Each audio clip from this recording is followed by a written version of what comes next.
Bienvenue à tous dans cette nouvelle édition de 15 minutes de grâce et de vérité autour de la parole du Seigneur et encore une fois avec le pasteur Marc Labonté. Aujourd'hui, nous allons ensemble nous réjouir et proclamer, comme le psaume 63 nous dit, que sa bonté vaut mieux que la vie. Si vous êtes d'accord avec moi, vous allez vous joindre à moi et ensemble, nous pourrons louer Jésus. Amen. Car ta bonté vaut mieux que la vie, car ta bonté vaut mieux que la vie. Mes lèvres célèbrent tes louanges, car ta bonté vaut mieux que la vie. Thy loving kindness is better than life. Thy loving kindness is better than life. My lips shall praise thee, and will I bless thee. My loving kindness is better than life. J'élèverai mes mains en ton nom, j'élèverai, alléluia, mes mains en ton nom, je te bénirai toute ma vie, car ta bonté vaut mieux que la vie. Je te bénirai toute ma vie, car ta bonté vaut mieux que la vie. On acclame le Seigneur de tout notre cœur, alors qu'au même moment, nous accueillons le pasteur Marc Labonté, alléluia, qui va continuer dans ce thème tellement profond de sanctification, mais cette fois, il va nous parler principalement de la volonté de Dieu pour notre vie. Accueillons-le avec des cœurs grands ouverts. Merci Audrey pour cette louange au Seigneur, ce chant qui fait lever nos cœurs vers le Seigneur. Et bienvenue dans notre numéro de 15 minutes de grâce et de vérité. Et c'est une joie encore pour moi d'être avec vous, de passer ce moment autour de la parole de Dieu. Et aujourd'hui encore, je crois que c'est bon de vraiment considérer cette grâce que Dieu nous a fait, cette grâce que Dieu nous a fait de nous appeler, de nous sauver, de nous donner cette vocation, cet appel, cette vocation, et cela va vraiment affecter notre vie. Cela va nous emmener à vraiment compter sur le Seigneur, à vraiment dépendre du Seigneur, à réaliser que lui qui nous a appelés, c'est lui qui peut sanctifier tout notre être entier, notre âme, notre esprit et notre corps, pour nous conserver irrépréhensibles lors de son avènement. Et je crois que c'est important de considérer l'appel. Nous avons vu comment Ésaü a passé à côté, comment il n'a pas saisi la grâce de Dieu, comment après il a pleuré amèrement, mais sa repentance n'a pu emmener son père à changer de sentiment. Cela veut dire qu'il a vraiment perdu ce que Dieu avait pour lui il a passé à côté et la parole de Dieu nous dit, dans Hébreu, et qu'il a été rejeté. Qu'il a été, quand il a voulu obtenir la bénédiction, il fut rejeté, quoiqu'il l'ait sollicité avec larmes. Je crois que c'est important pour nous d'avoir la crainte de Dieu dans notre cœur. Nous allons lire aujourd'hui dans la première épître de Pierre, au chapitre 1er, au verset 14. « Comme des enfants obéissants, ne vous conformez pas aux convoitises que vous aviez autrefois quand vous étiez dans l'ignorance. Mais puisque celui qui vous a appelé est saint, vous aussi soyez saints dans toute votre conduite, selon qu'il est écrit, vous serez saints car je suis saint. Si vous invoquez comme Père celui qui juge selon l'œuvre de chacun sans favoritisme, conduisez-vous avec crainte pendant le temps de votre séjour sur la terre. » Je crois que c'est clair que Dieu nous appelle, il nous appelle à être comme lui, il nous appelle à le ressembler, il nous appelle, la Pierre nous dit que cet appel, c'est un appel pour la sainteté. Il dit, vous aussi, puisque celui qui vous a appelé est saint, vous aussi, soyez saints dans toute votre conduite. Comment nous réalisons l'appel de Dieu est clair. Hein?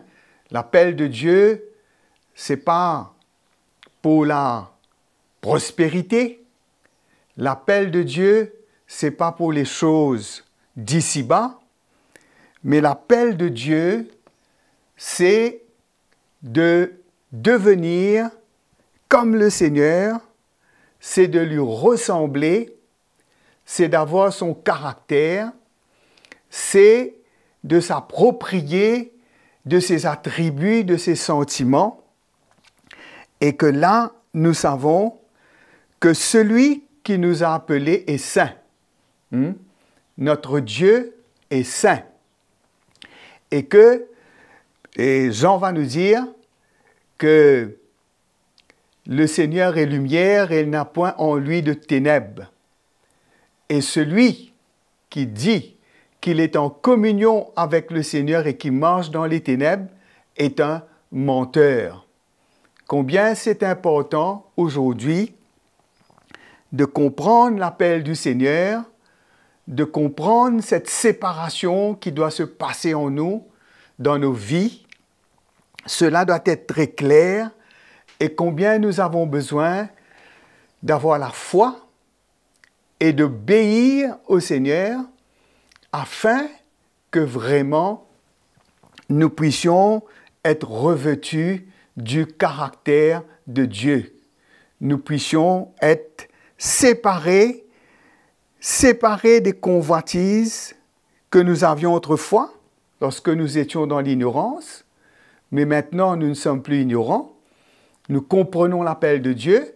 Nous savons que Jésus, qu'est-ce qu'il a dit quand il a dit que celui qui veut le suivre, qui veut être son disciple, il doit renoncer à lui-même, prendre sa croix et le suivre chaque jour.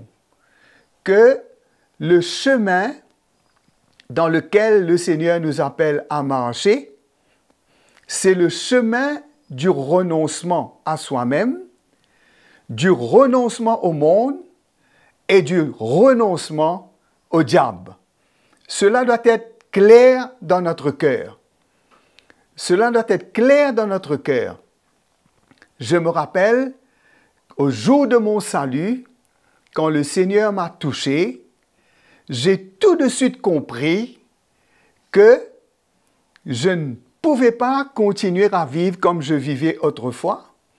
j'ai ressenti la grâce du Seigneur, j'ai ressenti l'amour de Dieu pour moi, et c'était clair que c'était une coupure avec le monde, hein? C'était une coupure avec ma vie passée, c'était une coupure avec l'ennemi, avec le diable, que maintenant, c'est une vie de foi, c'est une vie de renoncement, c'est une vie où là, le Seigneur allait me sanctifier, me séparer, et que de plus en plus,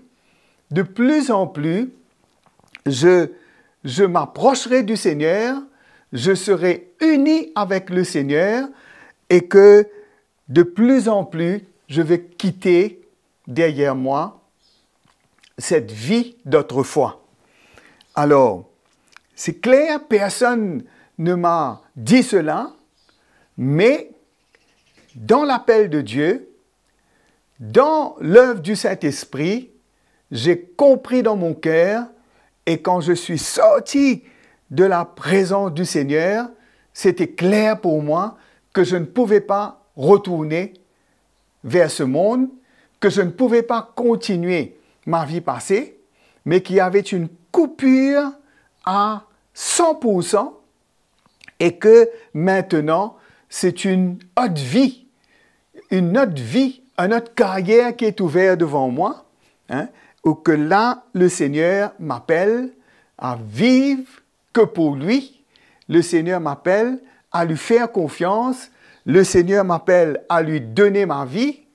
Le Seigneur m'appelle à rejeter les fardeaux de ce monde, les plaisirs de ce monde, le péché de ce monde, mais de le suivre, de s'identifier avec lui et de recevoir cette grâce du Seigneur, de grandir et que dans ma conduite, j'avais désormais une nouvelle conduite. La conduite par l'Esprit, c'est l'obéissance à la vérité de Dieu et c'est une vie totalement différente.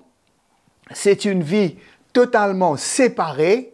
C'est une vie où là, le Seigneur allait être mon maître.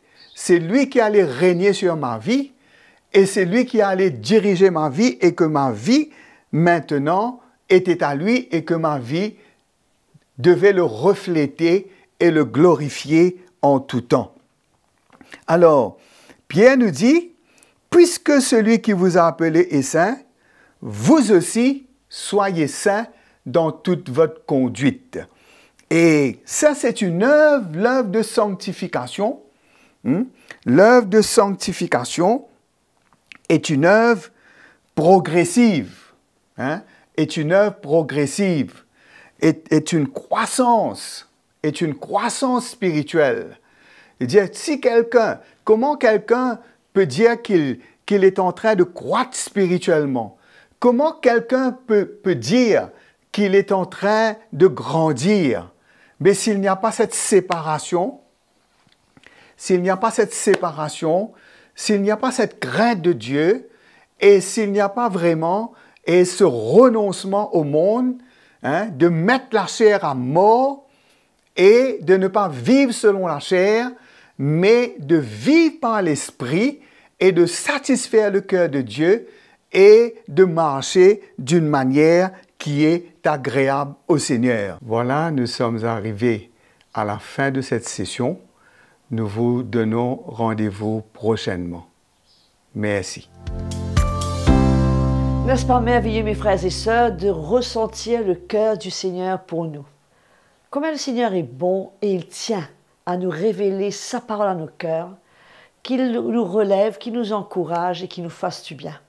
C'est pour cela que je vous encourage, continuez et surtout, que ce soit vraiment une priorité pour vous de parler de ce programme autour de vous afin qu'un maximum de personnes puissent en profiter.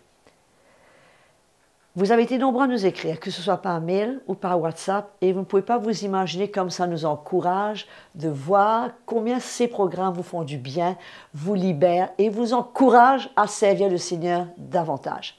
Donc abonnez-vous à notre chaîne Cité Amin YouTube, parlez-en autour de vous et surtout continuez aussi à nous écrire et soyez fidèles au prochain rendez-vous car une fois de plus, je peux vous promettre, vous allez être bénis, être encouragés.